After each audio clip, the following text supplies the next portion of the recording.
Bonjour, on accueille chez Agora ici Télévision, mesdames et messieurs, Madame Annie Molin-Vasseur, écrivaine, née en France. Venant du théâtre et actrice au Living Theatre de New York, elle devient active dans le domaine des arts visuels au Québec et fonde la galerie Aube 3935 et cofonde l'association des galeries d'art contemporain de Montréal et la revue ETC Montréal. Elle a publié une dizaine de livres et a fait partie des comités de rédaction de la revue Arcade et de la revue Femmes de Parole. Elle est diplômée de l'école de cinéma l'INIS, devient réalisatrice et productrice. Elle mène parallèlement sa carrière d'écrivaine et de cinéaste. Elle est la fondatrice en 2023 de la maison d'édition AMV. Madame Molin-Vasseur, je vous souhaite la bienvenue. Merci de m'accueillir. Ça fait plaisir de vous accueillir. On va commencer par vos livres, parce que vous avez aussi chapeau d'écrivaine, d'auteur, éventuellement de poète, plusieurs livres, une dizaine à peu près. Vers quel genre de littéraire vous vous projetez en général? Disons que la poésie, c'est ma base essentielle, mais j'ai écrit des romans qui ont été publiés à l'Hexagone, j'ai eu des essais qui ont été publiés dans différentes maisons d'édition, mais surtout de la poésie au Québec et en France. Donc vous avez commencé par la poésie. Oui. Puis après, vous êtes passé carrément au roman. Oui, mais la poésie est toujours là. Je viens en 2024 de publier un recueil de poésie qui s'appelle Le Requiem des mots aux Écrits des Forges. Donc c'est tout récent, c'est cette année. C'est aux Écrits des Forges, parfait. Puis donc vos romans, vos livres sont disponibles justement Oui, ils sont disponibles. Ben, certains, les droits d'auteur, vous savez, au bout de 20 ans, certains livres ne sont plus disponibles, mais on les trouve toujours à la Bibliothèque nationale si on les demande. À la Bibliothèque nationale du Québec, donc voilà, où il y a un magnifique système d'archivage et de recherche. Là. Parfois, il suffit justement de les demander. Puis les plus récents, bien sûr, sont en rayon à la bibliothèque ou disponibles chez les libraires. Exactement, il est disponible chez les libraires. Alors, avec votre carrière d'écrivain, vous êtes passé à l'édition, bien que, comme j'ai mentionné au début, vous êtes passionné des arts visuels, puis vous avez fait aussi du cinéma, vous avez produit des films. Mais maintenant, cette passion de l'édition, AMV Édition, il y a eu un lancement des livres que vous avez édités. On va juste prendre d'abord la ligne éditoriale de AMV Édition. Quel est le mandat de cette maison d'édition, justement? Disons qu'il ressemble à ce que je souhaite dans la vie, c'est-à-dire une ouverture, une écoute du monde, et puis surtout des textes qui essayent de chercher quels sont les nouvelles voies qu'on peut explorer pour essayer de sortir un petit peu de la minorité, de la dualité, du noir et du blanc, où on se bat, où il y a des guerres, où il y a des points de vue qui s'affrontent. Donc essayer d'ouvrir sur la multiplicité des voix et des regards et des écoutes. C'est un peu la mission que j'ai donnée à cette maison d'édition. Et c'est ce que je pense a besoin de notre époque aujourd'hui, de mon humble avis. Puis, bon, vous présentez ça dans le site web, là, il y a une magnifique présentation, le respect du vital dans l'humanité. Oui. Dans la présentation, en un mot, l'écoute. Parce que je crois qu'on défend beaucoup l'écologie et on doit le faire. Mais en même temps, si on ne défend pas l'humanité, on n'arrangera jamais l'écologie, parce que l'humanité va continuer à détruire la nature. Donc il faut que l'humanité accède, je crois, à quelque chose de plus. Je crois qu'on est encore très adolescent dans l'humanité et qu'on a besoin de grandir un peu plus. Donc moi, j'ai besoin de défendre l'humanité pour aller un peu plus loin dans les rêves de tout le monde. Oui, beaucoup plus de maturité. Oui, peut-être. Donc, on va dire... Puis ça, c'est dans un cadre de francophonie. Et ça, sans morale, hein, parce que je pense qu'il faut que ça soit ouvert au point de vue de chacun. Exactement. Et de chacune. L'ouverture est très importante. Je voulais dire, dans le cadre de l'encouragement de la langue française, d'une certaine francophonie aussi? Pas du tout. Disons que je suis francophone, donc c'est là où j'ai accès à des livres, à des écoutes d'auteurs. Maintenant, s'il y a des traductions qui se présentent, il y en a déjà une première cette année, ils seront les bienvenus. Ils sont les bienvenus, parfait. Alors, comme vous pouvez le remarquer, mesdames et messieurs, j'ai même plein de livres là. Ce sont les parutions de AMV. AMV Édition. Édition avec deux de vos livres. On va en parler plus en détail. Mais vous êtes active dans le milieu des arts visuels, Madame Molin-Vasseur. Et puis, vous lancez dans la création d'une maison d'édition. Disons que les arts visuels, c'est une histoire un petit peu ancienne, parce que j'ai créé une galerie d'art spécialisée en art contemporain. J'ai participé à la création de l'Association des galeries d'art. J'ai beaucoup travaillé dans les salons internationaux avec les artistes du Québec. Et puis, à un moment donné, le besoin de revenir à l'écriture m'a appelée. Et je suis revenue à l'écriture. Et donc, la maison d'édition, c'est la continuation de mon histoire depuis toujours avec l'écriture et avec la poésie surtout. D'accord. Puis est-ce que peut-être parce qu'il y avait moins de maisons d'édition qui sont projetées vers des nouvelles voies au Québec, est-ce que vous avez pensé que peut-être il y a un manque à ce niveau? Ah non, pas du tout. Il y a de très bonnes maisons d'édition au Québec, et variées et très importantes, surtout certaines anciennes chez qui je publie, ou des plus jeunes qui sont vraiment très importantes. Non, c'est simplement peut-être la continuité... qui cède l'histoire d'une petite fille qui ne savait pas, mais qui voulait créer une maison d'édition quand elle a commencé à écrire et puis à faire ses petits livres. C'est mon histoire personnelle, mais je respecte profondément les autres maisons d'édition. Il y a d'ailleurs 2 femmes qui ont créé des maisons d'édition au Québec, Marie-Madeleine Raoult et Lise Demers, et donc elles ont ouvert la voie. Mais je ne me compare à aucune autre maison d'édition. On va faire notre petit chemin. Oui, puis les genres littéraires, là, il n'y a pas un focus là, sur un seul genre comme la poésie ou... Non, déjà, la première année, il y a un essai, il y a un recueil de nouvelles, des recueils de poésie, bien sûr. Et puis, il y a un livre que j'avais créé là, en 2023 pour apprendre mon métier d'éditrice. C'est pour ça qu'il y a 2 livres de moi. Mais en fait, je vais essayer qu'il y en ait très peu de moi les prochaines années. Ben, il y a d'autres noms. On va en parler en détail sur ces parutions, justement, de AMV Édition. On va le faire après cette pause. Mesdames et messieurs, j'accueille Annie Molin-Vasseur, fondatrice de cette maison d'édition AMV Édition, chez Agora, ici, télévision. On vous revient.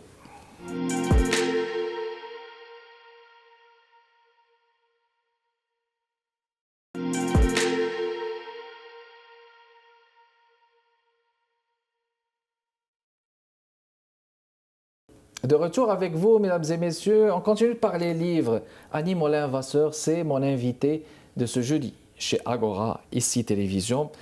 Alors, on va parler de ces livres en détail, si vous le voulez bien, Madame Molin-Vasseur. Il y a eu un lancement. Oui, il y a eu 2 lancements. Il y a eu 2 lancements. Il y a eu un lancement à Montréal, au Port de Tête, à la librairie Le Port de Tête. Ça a été vraiment un très beau lancement avec beaucoup d'écho dans le milieu littéraire. On est très contents qu'il nous ait accueillis. Et puis le deuxième lancement, c'est à la librairie La Liberté à Québec même.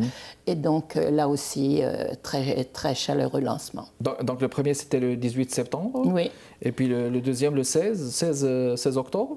Oui, c'est ça. C'est le 16 octobre. Puis les livres sont là, mesdames et messieurs. Sont les suivants. Bon, d'abord, il y a vos livres, Mémoire courte. Alors, Mémoire courte, c'est un livre de l'année dernière que je considère un peu avant la consécration de la maison d'édition. C'est là où j'ai appris à faire mon métier d'éditrice. Donc, puis c'est un recueil de poésie. C'est un recueil d'anciens poèmes des années 60 à 80 que je n'avais jamais envoyés à des maisons d'édition. Et puis bon, finalement, il voit le jour. Voilà. Il voit le jour dans ce livre.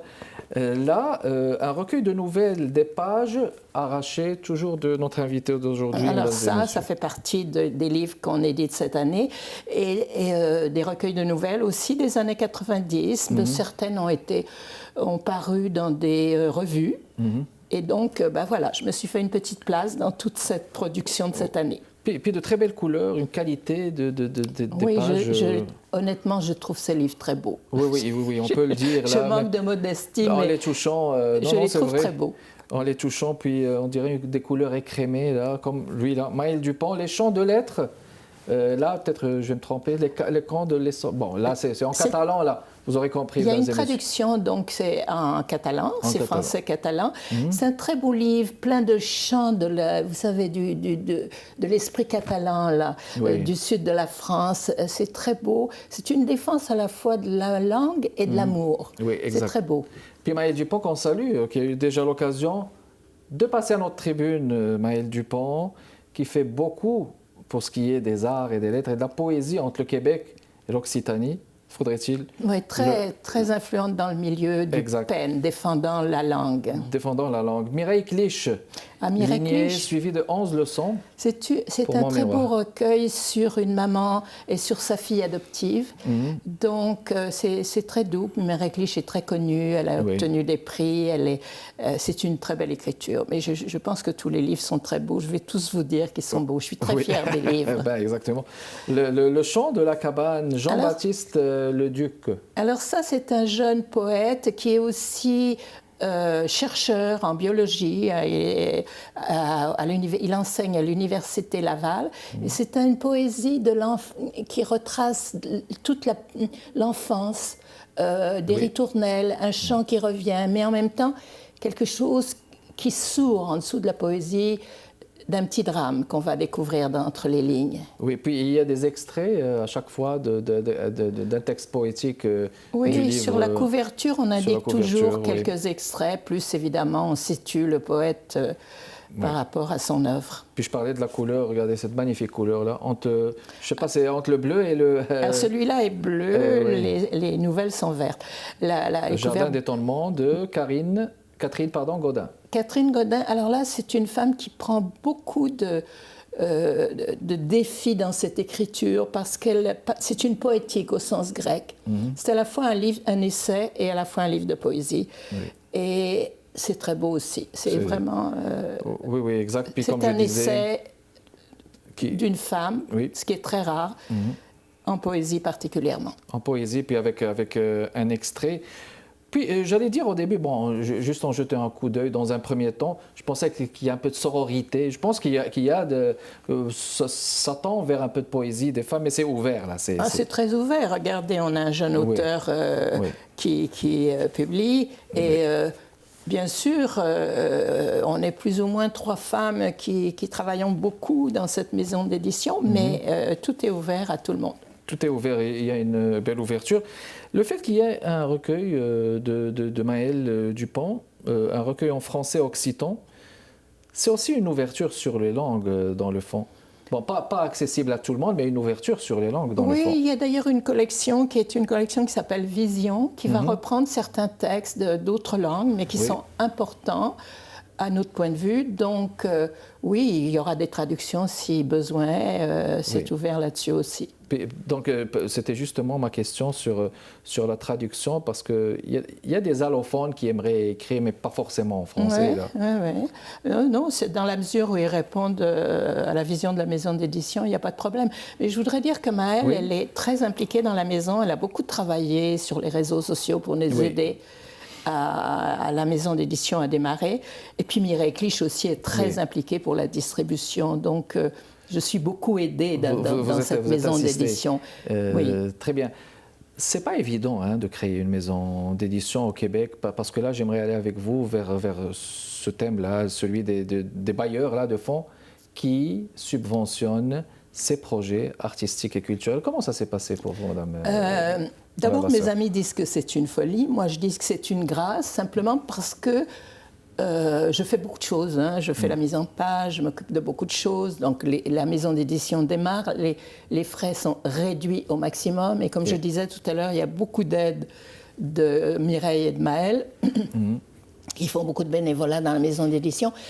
Donc, c'est moi, pour l'instant, qui finance la maison d'édition. Et je pense qu'il faudra la financer pendant 3 ou 4 ans avant qu'éventuellement de possibles subventions arrivent. Donc, c'est ma petite retraite qui m'aide à faire ça. Peut-être qu'il y a des critères aussi qui sont parfois assez, j'allais dire sévères, mais bon, peut-être c'est pas le mot, mais il y a des critères. Peut-être que la maison d'édition devrait quand même publier au début pour avoir accès. Oui, j'avoue que je n'ai pas regardé ces critères encore parce que c'est on est loin d'être admissible pour l'instant.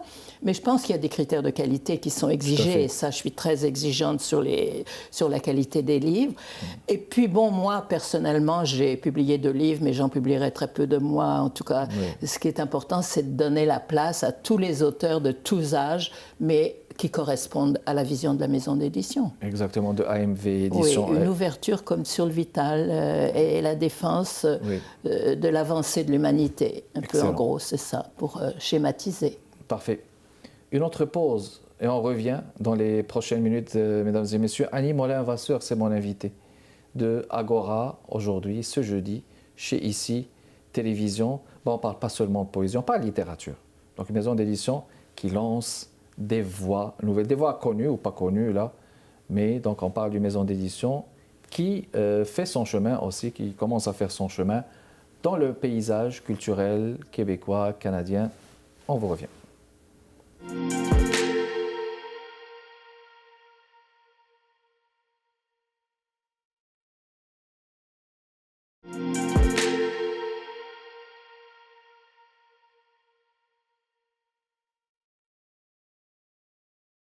On est de retour avec vous, mesdames et messieurs, chez Agora, Ici Télévision, Kamal Benkiran avec vous. Bon, on va continuer à parler avec notre invité, Annie Molin-Vasseur. Tout ça, c'est des livres qui ont été lancés tout récemment par la nouvelle maison d'édition AMV. Vous êtes né en France, vous avez immigré au Canada dans les années 80, on va dire. Puis vous avez été un peu partout. J'ai beaucoup travaillé aux États-Unis comme actrice avec le Living Theatre. Exactement. Puis après, je suis venue au Canada. Puis après, et puis c'est mon petit nid, c'est ici. C'est ici, c'est au Québec, c'est au Canada. Votre vision de la littérature au Québec, quel est votre regard? Il y a une littérature très riche au Québec. Écoutez, en lançant la maison d'édition, je ne savais pas du tout où on allait. On a reçu déjà beaucoup de manuscrits. Et de très bons manuscrits. Donc, on est en train de mettre sur pied des comités de lecture et commencer à organiser les livres de l'année 2025. Donc, cette année, on en a publié 5. Probablement qu'on va en publier 5 ou 6 l'année prochaine aussi. Donc, je suis très à l'écoute de la littérature québécoise, bien sûr, parce qu'elle est extraordinaire. Elle est riche, il y a une belle richesse. Donc, vous parliez tout à l'heure, par exemple, pour les gens qui aimeraient vous envoyer, est-ce qu'ils doivent envoyer un manuscrit par la poste? Comment ça se passe? Non, sur le site de la maison AMV Édition, vous avez toutes les indications pour envoyer en ligne le manuscrit. Et puis, on vous répond qu'on a reçu votre manuscrit et le comité déterminé, suivant la collection, poésie, roman, etc., va lire tout ce qu'on reçoit. Okay. Et puis ensuite, on va donner une réponse. OK. Parfois, au Québec, on a juste parfois la tendance, je veux dire plus ou moins, de catégoriser. On a tendance à dire que bon, ça c'est une maison d'édition qui s'occupe de publier des auteurs issus des communautés ou des maisons d'édition qui publient des gens en général. Votre maison d'édition, c'est une ouverture. C'est pas une maison d'édition, par exemple, qui s'occupe de la littérature de la migrance, peut-être? Non, c'est pas une maison d'édition, en tout cas, qui a une mission politique. Okay. Il n'y a pas de point de vue politique. C'est vraiment une défense de l'humanité en général. Okay. Donc, toute voix qui n'est pas haineuse au point de vue critique, mais toute voix qui est positive pour la recherche du mieux de l'humanité va être accueillie, quelle que soit l'origine de l'écrivain et de l'écrivaine. D'accord. C'est ça, il n'y a pas de critères. Il n'y a pas de critères. Dans la mesure où on a la possibilité d'avoir les moyens de traduire, parce que, par exemple, on m'a envoyé des livres de 600 pages à traduire, pour l'instant, on n'a pas les moyens de faire ça. Donc, c'est juste une question de nécessité par rapport à la maison d'édition. Peut-être donner une voix à ceux qui ont déjà une voix et une voix aux sans-voix. Une voix, vous savez, moi je dis toujours, quand c'est la place de quelqu'un ou de quelqu'une, c'est sa place. Okay. Quand j'avais une galerie d'art, souvent les gens me disaient « Ah, vous n'allez pas accepter ». Je leur disais « Si vous croyez que c'est votre place ici, et si nous on croit que c'est votre place, c'est votre place ». Oui. Donc, vous savez, sinon, c'est non, voilà. Sinon, c'est non, parce que ça ne correspond pas, ni pour vous, ni pour votre intérêt, ni pour le nôtre, à votre place. Excellent. Alors, c'est une très belle vision, justement, de l'édition en général. Vous êtes écrivain, permettez-moi de retourner à ce sujet. Est-ce que vous avez des projets d'écriture? Oh mon Dieu, j'ai tellement de livres que je n'ai jamais envoyé à des éditeurs. Est-ce que c'est des romans? En ce moment, je retravaille un roman qui va être envoyé à une maison d'édition et un essai qui va être envoyé à une autre maison d'édition. Puis j'ai des recueils de poésie en cours. Je n'arrête pas, j'écris tous les jours. Donc j'écris trop peut-être. Mais peut-être que la maison d'édition va me freiner un peu parce que je vais devoir beaucoup plus m'occuper d'elle que... Mais je garde toujours l'écriture tous les matins, 2-3 heures d'écriture pour moi. Parfait. Ça, c'est important pour rester vivante. Pour continuer. De toute façon, des chantiers d'écriture sont toujours là, donc en phase. Oui, je crois que je serais morte si je n'avais pas écrit. Donc je ne veux pas mourir encore. J'ai un certain âge, j'ai quelques années devant moi. Donc l'écriture me soutient et puis elle aide aussi à comprendre l'écriture des autres. Très bien. Puis vos engagements au niveau du comité de rédaction, par exemple, c'est toujours... c'est des comités consultatifs. C'est clair que je vais prendre la décision finale, mais en prenant bien soin d'écouter les comités de lecture. Parce qu'ils sont constitués de voix plurielles. Qui ne sont pas convergentes. Donc écouter des voix différentes et prendre une décision collective, c'est important. Très bien, parfait. Puis quels sont les projets au niveau de AMV Édition? Est-ce qu'il y a des projets de pouvoir enrichir, par exemple, avec de nouveaux catalogues sur certains sujets? Ou bien donc la vision va continuer à être générale? Pour l'instant, la vision est précise quand même dans la défense de l'humanité, mais... on va voir, vous savez, une maison d'édition, ça se teinte au fur et à mesure des besoins du siècle, de l'époque, du temps, du lieu. Donc on va voir, mais je crois que le cadre est posé quand même. Très bien, parfait. Quel est votre message aujourd'hui, Madame Mollin-Vasseur, pour les jeunes auteurs ou les jeunes poètes? D'abord, merci aux auteurs qui ont publié cette année et merci à ceux qui publieront. Et merci surtout aussi à ceux qui nous lisent, qui nous encouragent et qui sont déjà présents aujourd'hui.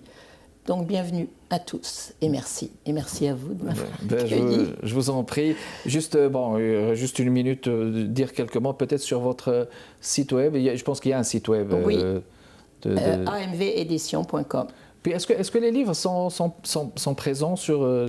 Ils sont dans plusieurs bibliothèques. On est en train de négocier avec un distributeur, mais on les a posés dans plusieurs bibliothèques en consignation. La bibliothèque du Square, la bibliothèque Pauline, la Liberté, plusieurs, je vais en oublier, il y a 5-6 librairies qui détiennent nos livres et on peut les commander sur le site internet amvedédition.com. Et voilà, donc à retenir le site internet www.amvedédition.com. Merci beaucoup, Madame Mollin-Vasseur, d'avoir répondu à notre invitation. Merci de votre continuel intérêt, mesdames et messieurs. Kamal Benkiran avec vous, toujours en parlant littérature, parlant des livres. Restez avec nous chaque jeudi à 15h30 chez Agora, ICI Télévision. Je vous souhaite une excellente semaine et on se dit à jeudi prochain.